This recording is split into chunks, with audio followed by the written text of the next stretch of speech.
Alrighty guys, welcome back to another one. In today's video, we're going to do a 10 pellet double-aught buckload, this time 33 cal, in 2 3/4 inch 12 gauge using these Winchester compression formed AA hulls, which I already have deprimed and resized, reprimed with a Shadot CX2000 just to save a little bit of time. I've showed myself resizing hulls on this channel 10,000 times, and I'm sure most of you guys know how to do that by now. So the components we're using, besides that compression formed AA hull with the original AA, we're using the Winchester W8, there goes a pellet, WAA12R, 10 pellets of 33 cal double-aught. Some of these are powder coated, some of them aren't. I have 9 now, I gotta find that one. But anyway, yeah. If you don't have the Winchester WAA12R wad, which I don't think you can get these anymore, use the Claybuster CB1138. It's a clone of this wad, and it still holds 33 cal just fine stacked by 2s. This one almost does it by 3s, but not quite. A lot of you guys have requested for us to do some videos with Alliant unique powder, and to be honest, I have had really bad troubles finding this locally.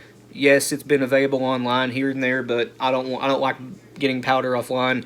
You have to pay the hazmat, shipping, and tax. It drives the cost up to double or dang near double what the bottle of powder actually costs, and I'd rather just buy it locally anyway.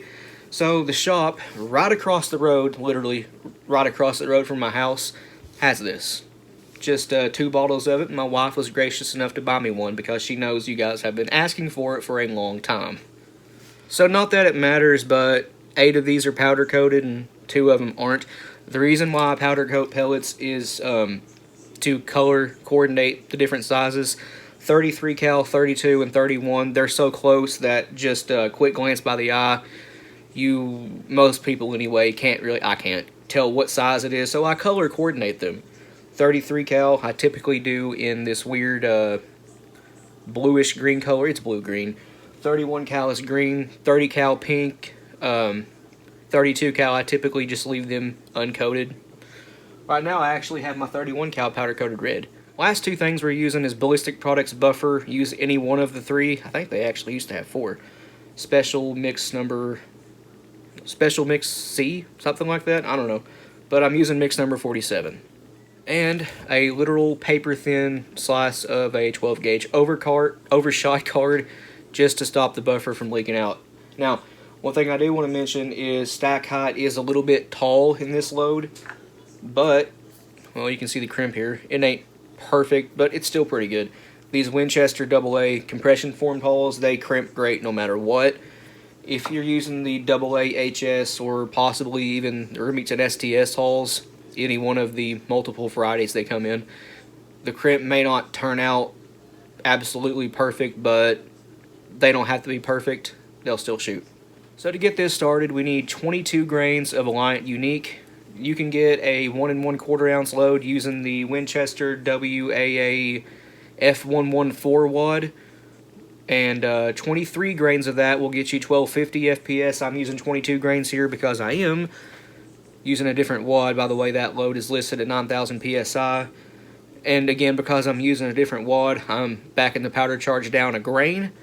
And this should get us right around 1200 FPS. So I have 22 grains of Alliant Unique coming out of my Lee Perfect powder measure. Thanks, Gary. I love this thing.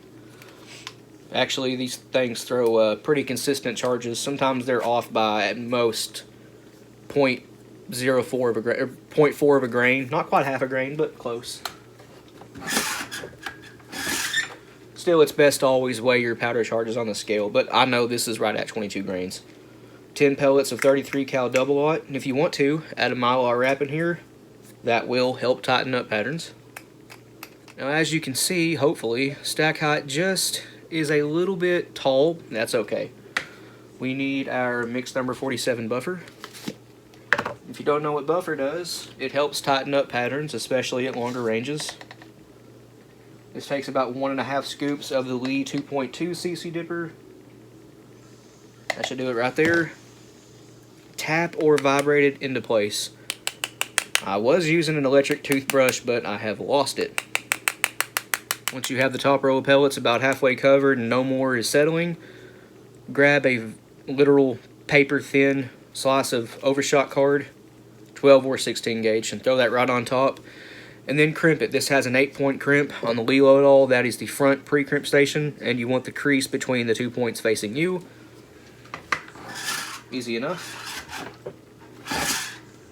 Here's the pre-crimp.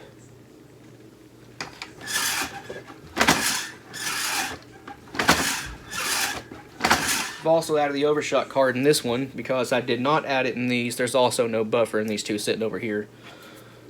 You can see our crimps are not perfect, but they're not bad. This one is a little better because of the overshot card. It's at least more even. It's still deep set. We are not bulged out anywhere. It's a solid load. And if you guys want to see how these pattern, let us know and we'll absolutely do that. One more thing, if you guys are wondering why these videos have been kind of slow lately, it's because taking care of a newborn is difficult at times, but that's okay. Anyway guys, this load should be right around 1200 FPS and still under 10,000 PSI, I would guess anyway, but I have no way of knowing that. I don't have a pressure tray system or anything to really pressure test the loads we do here, so as always, load at your own risk. But we want to thank you for watching. Please like and subscribe. We always appreciate that. If you have any questions or comments, leave them down in the comment section below and we'll get back to you. And if you want to, go check out our Patreon. A link to that is in the description below. It's as low as $1 a month. And we also have merch now. A link to that will also be in the description below, along with our Rumble and Instagram accounts. But other than that, you guys take it easy. We'll see you in the next one.